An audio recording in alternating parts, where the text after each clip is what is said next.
That sounded good. That guy, yeah, he was having fun. I mean, you asked the wrong question. I did ask the wrong question. I think the right question is, how are we enjoying the air conditioning in here? Yeah! That is the best part of our show. Anyways, now my name is JoJo. And my name is Elsa. Yeah, we work for a company called Conservation Ambassadors. And what it is we do at our center is we give a home to rescued wildlife. Each animal with their own unique story of why they're with us at our center. And we take these animals in, give them lots of love and attention.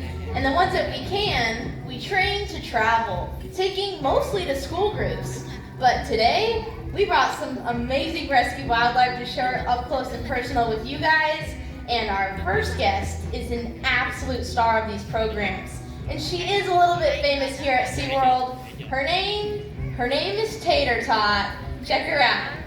Tater Tot. This big girl, this is Tater Tot. And what is she? Adorable. A capybara. And you know, that's amazing to me. See, back when I was a kid, which was not that long ago. Alright, yeah, it might have been that long ago, but nobody knew capybaras that well. These guys were more like trivia animals. And maybe if you had studied a bit about wildlife, you might know the capybara. But ever since these guys have been discovered on social media for doing funny things, they have now become one of the most famous and recognizable animals on this planet. In fact, even Tater Tot here is guilty of going viral several times on social media, even though neither of us have an account. And now she thinks she's an influencer. No, this girl here, she was actually sent to our center in a really strange way though. See, there was a breeding program out in Arizona, a place that bred animals for other zoos, but their owner unexpectedly passed away, and they had to shut down to find homes for all of their animals. So we got a call asking if we could give some animals a home. And we took in some amazing creatures, including a capybara that showed up at our center and gave birth 2 days later. Now here's the thing. Tater Tot's mom, she took care of all the other babies, except for little Tater Tot. See, she had rejected her. So you know what I had to do is, I had to become mom. I took her to my home. I had to give her a bottle every 2 to 3 hours, day and night. You know, she started to do educational programs. And the reaction that she gets from kids when we go to a school program is incredible. It's like walking into that room with a celebrity. In fact, it's safe to say in the 3 years that she's been doing school programs, she has spread more passion about wildlife than any other animal I've ever worked with. But you know, today, we're not really here to talk about capybaras. No, today we're here to get you guys just as excited about our North American wildlife. Animals that we have living right here in the United States that we feel tend to get overlooked. And our next guest is a perfect example of that. His name is Whizzer. Check him out. Come on in here, Whizzer.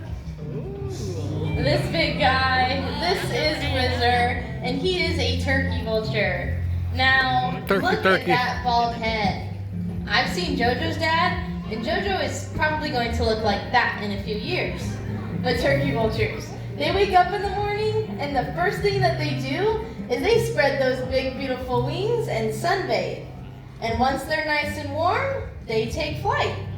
Once they're up in the air, they'll do big, lazy circles, and they might look lazy, but they're actually working. They're smelling for the grossest, most disgusting, stinkiest rotten things that they can find. And when they find something that's gross and has been dead for a while, they think lunchtime, and they fly down and make a meal out of it. Yes, vultures eat dead stuff. And some of us hear that and think, ew. But if we're being honest, most of us eat dead stuff too. Nobody's chasing a cow down the road to chew on its leg. The one difference is that vultures can eat meat with so much germs and bacteria that it would make us sick to our stomachs. But because they're sticking their heads into rotting meat, they have that bald head so it doesn't get stuck to their feathers. But vultures, they do cool their legs off in kind of a gross way. Do you guys want to hear it? Yeah. All right. Well, vultures cool off their legs by peeing down them, which is how he got his name, Whizzer. But Whizzer, he came to our center around 17 years ago with a wing injury. And we're not exactly sure what happened, but we think he flew into a power line that broke his right wing. And these birds, They have hollow bones, which means they often don't heal right, and that's what happened to Whizzer. He can still fly a little bit, but just not enough to survive on his own out there in the wild. But vultures, they do serve a very important role, working as nature's cleanup crew. So let's give it up for Whizzer, the big beautiful turkey vulture here. Whizzer! Awesome job, buddy.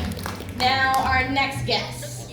They might be famous for flying, even though their hooves have never left the ground. Hooves?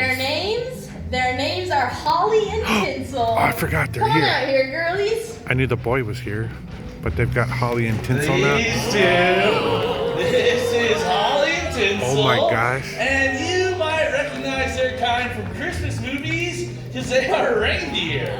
Now, Oh my goodness, I love now the this. reindeer here. These guys, they're a domestic version of the caribou. They're a farm-raised version of the wild caribou that lives in the entire Arctic and subarctic circle, including here in North America.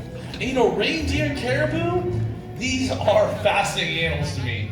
Sorry, they're giving me their good side right now. These guys are fascinating animals to me. See, reindeer and caribou have the largest antlers compared to body size out of all other deer species. Those massive antlers of theirs, like all deer, are shed every single year. Every year, those big antlers fall off their head, and they grow back in covered in the skin and fur coating that you're looking at right now.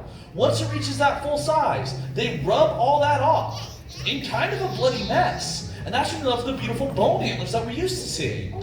Also, reindeer and caribou, they are the only deer species that both males and females get antlers. Every other deer, it's only the boys that get them. They use them to fight for all the girls like typical males do, while reindeer and caribou, these are an equal opportunity deer species. And you know, I said these guys live in the Arctic tundras, and that's one of the harshest climates on this planet.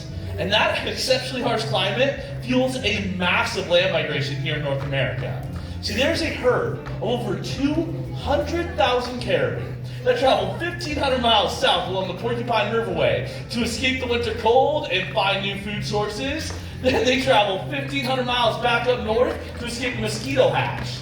That is a 3,000-mile round trip. That's the longest land migration pattern on this planet, and they have some things that help them out along the way, like those wide hooves. Those hooves of theirs, those work like snowshoes. Those allow them to walk through the Arctic tundra with ease. It also makes them excellent swimmers. These guys can cross even rushing riverways with those big battle-like hooves. And their fur, man, it just getting me all tangled up here. Their fur is even hollow. In fact, wait a second. Let me see you, Tinsel. Take that up. Who wants it? It's gotta be a front row. Yeah, come on up, little one. There we go. Do you know what that is? Come here, take it. Yeah, there you go. You know what that's called? That's called a butt fluff. Yes. That butt fluff, though, is full of hollow hairs. And those hollow hairs create a thermal barrier between them and the outside temperature, allowing them to withstand temperatures down to negative 90 degrees Fahrenheit. Absolutely incredible to me. And you know, Holly and Tinsel here, they were actually sent to our center from a reindeer farm out in Washington. An old man was running a reindeer farm and he was trying to retire, so he sent a few deer down to us. And I love being able to share them with people. You know, ever since I started working with reindeer, the more and more I start to look like Santa Claus. But let's give the reindeer a round of applause. They did a good job. Yeah, today was their first day on this stage, so they're doing good. Anyways, our next guest is a true neighbor of ours. And this neighbor of ours has a little bit of a reputation. See, she has a reputation for being one of the uglier animals on this planet. No, she doesn't. But I think she's going to change her mind. No, Her she name- doesn't, JoJo. Her name is Billy. Check her out. Come on in here, Billy Badass. This is Billy, and she is the Virginia opossum. And opossums, you know, they were originally an East Coast animal, but they were spread around the United States during the Great Depression, so they could breed and be used as a food source. Delicious. They've since seamlessly moved to the western part of the country. But Billy, her rescue story starts with a woman who was driving her car down the road late at night, and she saw a ball of fur run across the road. And this lady, she tried her absolute best to stop, but she couldn't, and accidentally hit that ball of fur. So she got out of her car and realized that she had killed that opossum. But this lady, I'll give her some credit, because she was really smart, She remembered reading somewhere that opossums are marsupials, which are animals like kangaroos and koalas that have pouches on their bellies that they keep what in? Babies. No, they're lunches. Oh. Yes, they're babies. So she very gratefully went over and opened up that pouch to find 5 baby opossums that were still alive inside. So she went over and scooped them up, and she took them to the nearest rehab center the next day, where they would have the best chance of making it back out into the wild. And Billy's siblings, they did great. Their eyes opened up, and they have since been released back into the wild. Except for little Billy, who they had come to find out had too many health issues, which caused her to shake, and she couldn't be released back into the wild with her other siblings. But on the bright side, she's living out the rest of her days here with us, getting endless amounts of grapes here at our rescue center. And Billy here, she is right around 3 years old, which might sound young to you guys, but get this. Opossums only live 3 to 4 years. But in that short 3 to 4 year lifespan, a mom opossum can have over 50 babies. Yeah, I don't know about you guys, but if I had 50 kids, 3 years would be plenty. But opossums, they're also excellent tree climbers. They can climb up trees head first, as well as climb down trees head first. But if you had a pouch like a kangaroo and climbed down a tree head first, what would happen to your babies? They'd fall out, that's right. So their pouch is a little bit different. It goes in sideways like a sweatshirt pocket, but with a hole in the middle, guaranteeing those babies are nice and safe as mom is climbing those trees. But once those babies are big enough to leave the pouch, do you guys think they leave their mom right away? No, they're like millennials. They hang around for a while. They climb up onto their mom's back, grab onto some fur, wrap that tail around some fur, figuring out where mom is finding food. I just feel bad for all those moms that can have up to 13 babies on their back at one time. I'm a triplet, and I don't know how my mom did it with all 3 of us. But JoJo did say at the start that opossums have a reputation for being ugly. Well, do you guys think Billy's ugly? No. What about JoJo? Do you guys think he's ugly? That's right. But opossums, they do serve a very important role in your area. They will go around your homes at night, eating things like insects, slugs, and small rodents. Billy is cute. Opossums' body temperatures are typically so low that they cannot carry the rabies virus, which means they cannot spread it. So as long as you guys can keep them out of your trash cans, they are a very beneficial animal to keep around. So let's give it up for Billy, North America's only marsupial. Now, this old guy, this is Ebu, and what is he? Who? Who? I'm just kidding. That's my only owl joke. You guys are absolutely right. He is an owl. He's what's known as the barred owl, named for the stripe pattern he's got going down his back. And you know, Ebu here, he was actually sent to our center around 27 years ago. What? 27 years ago, he was flying free when he made a big mistake and accidentally flew down in front of a car. Now once again, this person couldn't stop and they hit this poor bird, shattering his left wing. But they very brave, they scooped him up and took him to a special wildlife vet that saved his life. But unfortunately, they couldn't save that left wing of his. So he's missing that left wing, has lost the ability to fly, and that's why he's with us at our center. Now, I did say he came to us around 27 years ago. He's now pushing close to 30 years old. Barred owls typically live 20 to 25 years. He's got a terrible retirement plan. But this guy here, he's still going strong. You know, owls are one of my all-time favorites to share with an audience because these birds, they are perfectly set up to fly and hunt at night.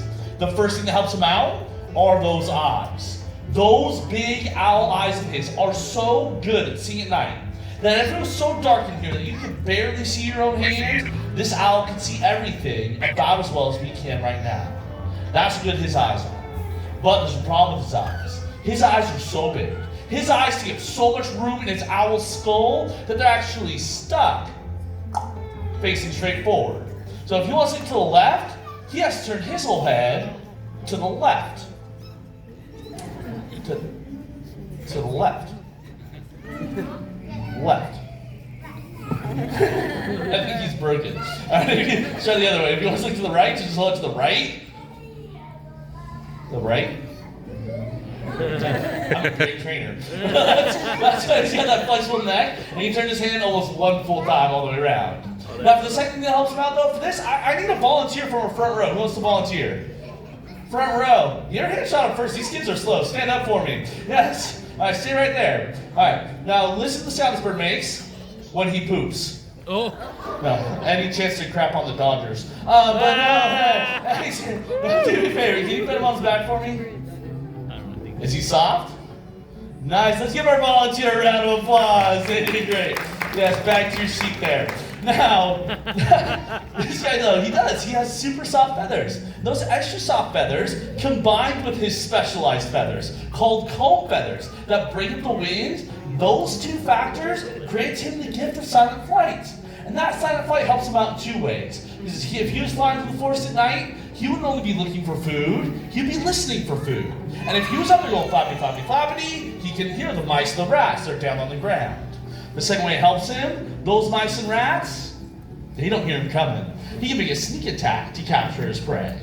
A animal this size can eat about 2 to 3 small rodents a night. They are a super important part of the balance of nature. Out there making sure we aren't overrun by the mouse and rat world. And even though he's going through a bit of a molting cycle right now, I still think he is a stunningly beautiful creature. But that's old man Ebu. Let's say goodbye to the bard out here. Let's go. Bye, Ebu. Oh, our next guest though happens to be North America's largest reptile. This guy, he's like working with a living, breathing dinosaur. His name is Chubbs. Chubbs? Stand out. Come on in here, Chubbs. Chubbs McKenzie? That's right. This is Chubbs, and he is the North American alligator. And I'm not sure if he'll do it, but if you guys wave at him and he has to see you, he might wave back.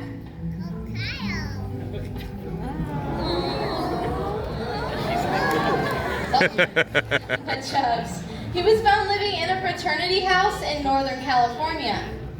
And for you kids that don't know what a fraternity house is, it's a place where young men go to college and do good things to the community. But Chubbs, he was confiscated by California Fish and Wildlife and sent to us at our center around 7 years ago. And we sure do love him a whole lot, but one day he'll start to mature, lose his yellow coloring, and get larger and larger until one day he'll look a little bit closer to this size. Check this guy out. Now this is Spike. He's about 6.5 feet, about 110 pounds, a North American alligator. That's my favorite joke. But now this guy here. The first question people always seem to ask me about Spike though is, Jojo, why doesn't he bite you? And the answer to that question is, well, Spike here, he only bites Dodger fans. Doubling down on it. Well, this guy here, he's actually been doing educational programs with us for the past 34 years. See, 34 years ago, he was found being kept in a man's bathtub in Los Angeles. Yeah, and he was taken away, and he was sent to our center, and he's been helping us do education programs ever since. But alligators, these guys are perfectly set up for life in our southern swamps. Everything from his nose being positioned on top of his snout, he can stick just the tip of his nose out of the water, and he can breathe. It works like a snorkel. Then, he's got these awesome spikes. Those spikes running down his back, those are what's known as an osteoderm. That osteoderm is part bone, part skin. That is his protection from other alligators. But then he's got this big, long, muscular tail. That tail of his is the most well-muscled part of his body. He can pump that tail along and swim faster than a bottlenose dolphin can. And take that, Dolphin Stadium. This guy here, he has around 2,000 pounds per square inch of crushing power in that mouth. One of the strongest set of jaws in the animal kingdom. Whenever he grabs a hold of something, you can bet it's always his. But alligators, these guys are an animal that gives me hope. See, alligators give me hope because we almost lost these big, beautiful creatures. See, we almost lost North American alligators because of that side skin there. No, it's okay. Ignore the hat. Then. Go that way. No, this guy here. I love watching him move. But these guys were overhunted for that side skin to make boots and belts and wallets and purse out of them. So many alligators were killed for that skin, and we almost lost the largest reptile that we had here in the United States.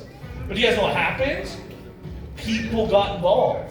They started protecting the alligators. They started protecting the alligators' habitats. And now the North American alligator has made such a strong comeback that there are over 4 million alligators back in the southern swamps of the United States. Now they have to have a hunting season just to manage the population. But it shows that if we truly care about a species, we can make a big difference out in the wilds. But let's say goodbye to Spike, the North American alligator here. But no, that's not how you do it. You say, see you later. I did that same joke in the school once, and this little kindergartner came up to us at the end of the program and said, see you later, alligator, to Spike. So I said, ain't a while, crocodile. And this little kindergartner looked me dead in the eye and said, see you soon, you big baboon. He roasted me. Anyways, let's give Spike a round of applause. He does an awesome job. Bye, Spike. Never trust a kindergartner. Well, I have a question. Are you guys enjoying the show so far? Yeah. Awesome. And the Well, for the AC. next 30 seconds, I've been promoted to a stagehand. And this is I Seaworld say San Diego. promoted just because they get paid more than I do. But it's my job to move this perch up nice, up close, and personal. Because for our next guest, she has a little bit of some balance issues. And so this perch helps her out. Hear her? And like always, JoJo makes me do all the real work around here. But he is grabbing our final guest. And if you can't tell what she is by the sound of her call, I'll give you a couple of hints. She happens to be one of the most iconic animals on the planet, as well as our country's national symbol. She's one of the most impactful animals we get to share with our audiences, but her name is Spirit. Check her out. This is Spirit. Ooh, that was a big jump. This is Spirit, and she is the bald eagle. Now, she's not called the bald eagle because she looks like Whizzer and has a receding hairline. No, she's called the bald eagle because that white coloration on her head and down her tail feathers. But you know, when this bird was first born, she didn't have any of that. No, for the first year, she was almost completely black and brown. And it took about 6 years for her to develop that adult coloration in, and yet this young bird, on one of her very first flights out in Sitka, Alaska, she tried to steal a fish from a fisherman. This person didn't take kindly to that, and actually shot this beautiful bird in her left wing. And somehow, this young bird, she managed to swim her way back to shore, where she was taken in by the Sitka Raptor Center, where they saved her life. But unfortunately, that left wing was so badly infected that they had to amputate it above her elbow. So she's missing that left wing, has lost the ability to fly, and that is why she's with us in our center. Now, bald eagles, though, these are another animal we almost lost. See, we almost lost the bald eagles due to a chemical called DDT. See, DDT was thought to be this miracle pesticide. People sprayed it on their crops, they would even spray it on their children. You know, the real pests. They use this chemical all the time. That chemical would wash in the riverways and be absorbed by the fish. The eagles would then eat those fish, and the eagles themselves would survive. But they ended up with a calcium deficiency. And that calcium deficiency resulted in the bald eagles laying very soft eggs. So when they would nest, the eggs would break, and no new generations of eagles were being born. Now, DDT was banned in the 70s. It was done being used, but the problem was still occurring, and our national symbol was in danger of going extinct. It actually took the help of passionate people that go out and watch the bald eagles' nests, waiting for moms to lay their eggs. Right when those eggs were laid, they would chase mom away, which is not as easy as it sounds. They would take the soft eggs back to incubate them and leave fake eggs in the nest. And right when those babies would hatch, they'd rush them back to that very same nest, and this was working surprisingly well. The best part was those babies didn't have the chemical in their system anymore. They were able to reproduce on their own. And this whole process worked so well that in 2007, the bald eagles were able to be taken off the endangered species list. Yahoo! Mm. And our national symbol is thriving once again in our waterways, which I think is very cool to see.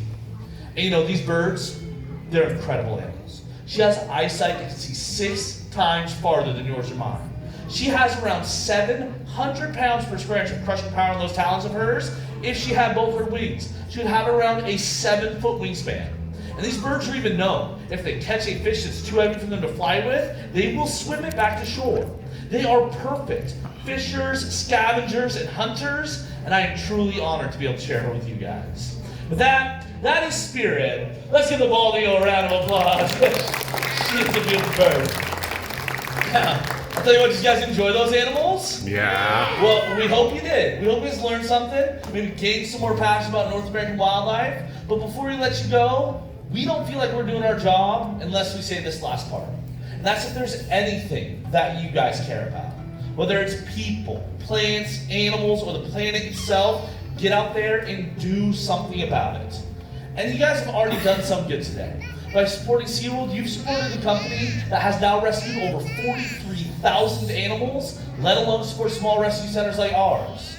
But we do want to thank you guys for being a very fun audience. We hope you enjoy the rest of your day here at Seaworld San Diego, everybody. Thank you very much for coming out. Thank you. That's the 3 o'clock. They think they have an 11, a 1 o'clock, and a 3 o'clock show. Doors close at showtime. SeaWorld San Diego. Bye, guys.